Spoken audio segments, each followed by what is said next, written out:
घर क्या है और कितने घर हमको जीवन में खरीदने चाहिए। आजकल आप देख रहे होंगे कि लाइफ में बेसिकली जो भी इन्वेस्टमेंट लोग करना चाहते हैं वो प्रॉपर्टी को एक अच्छा एसेट क्लास मानते हैं, क्योंकि प्रॉपर्टी ने कुछ सालों में, लास्ट कुछ ईयर्स में बहुत अच्छे रिटर्न्स दिए हैं। पर्टिकुलरली कोविड के बाद तो प्रॉपर्टी के दाम बढ़ ही गए हैं। अब ऐसे में कुछ लोग ऐसे हैं जो नई प्रॉपर्टी खरीदना चाहते हैं, उनके लिए इस समय बहुत चैलेंजिंग है, क्योंकि प्रॉपर्टी के दाम 2020 के बाद बहुत तेज़ी से लगभग दुगनी रेट से बढ़ गए हैं और चीज़ें अनअफोर्डेबल लोगों के लिए हो गई हैं। यदि आप एनसीआर की बात करें तो कोई भी चीज़ जो वैल्यूबल है, अच्छी है, आपको 1.5 सीआर तक ही मिलती है, इससे नीचे आती नहीं है कोई चीज़ ढंग की। तो ऐसे में क्या करना चाहिए?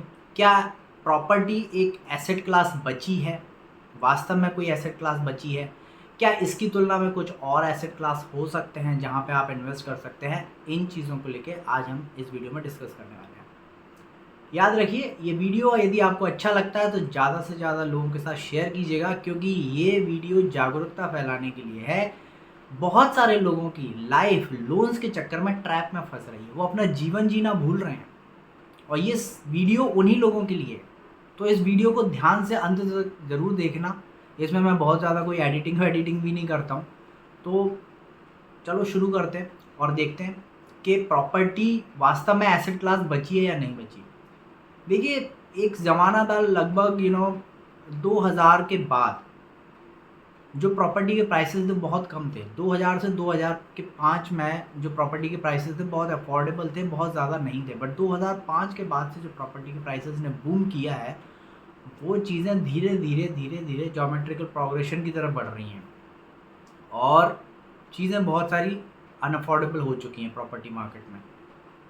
दूसरा जो इम्पोर्टेंट पॉइंट है जो हम देखना चाहते हैं 2015 के बाद, 15 के बाद बेसिकली मोदी गवर्नमेंट जब आई थी तो प्रॉपर्टी के दाम बहुत स्टैग्नेटेड हो गए थे, बहुत ज़्यादा कुछ बूम आया नहीं था प्रॉपर्टी मार्केट में। बट ये बूम अचानक से 2020 के बाद आ जाता है। 5 साल तक प्रॉपर्टी के प्राइसेस स्टैग्नेटेड थे, मतलब बढ़े नहीं थे, कम नहीं होंगे प्रॉपर्टी के दाम। याद रखिए, जो लोग सोच रहे हैं कि प्रॉपर्टी के दाम कम हो जाएंगे तो वो कभी नहीं होने वाले।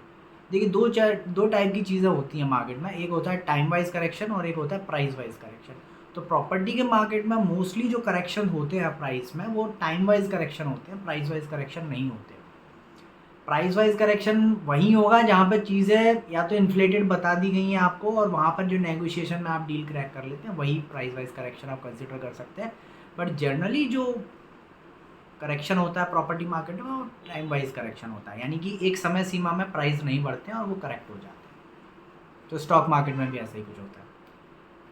तो जो मिडिल क्लास है वो आज प्रॉपर्टी खरीदना चाह रहा है 2020 में, तो उसके पास क्या ऑप्शंस हैं? क्या वो 1.5 करोड़ का घर लेकर एक अच्छा रिटायरमेंट भी ले सकता है, एक हैप्पी लाइफ जी सकता है? और किन लोगों को घर खरीदना चाहिए, इन टॉपिक पे आज हम मेनली फोकस करने वाले हैं।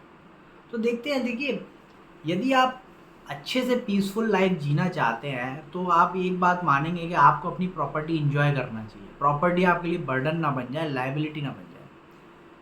हालांकि ये जो केस है वो हर बंदे के लिए अलग अलग होगा, हर व्यक्ति की अर्निंग कैपेसिटी डिफरेंट है, तो ये कोई हार्ड एंड फास्ट रूल तो नहीं है। बट फिर भी एक मिडिल सेगमेंट, जो मिडिल क्लास जिसे हम कहते हैं, उनके लिए ये डेफिनेटली एप्लीकेबल है।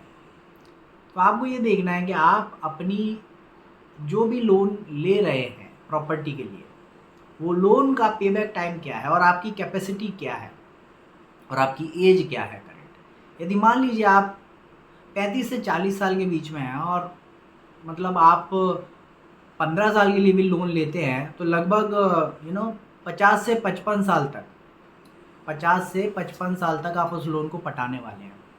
बट ये जो समय होता है, इस समय में बेसिकली आपके बच्चे भी बड़े होंगे, एजुकेशन आप उनकी कराएंगे, शादी भी करेंगे आप उनकी।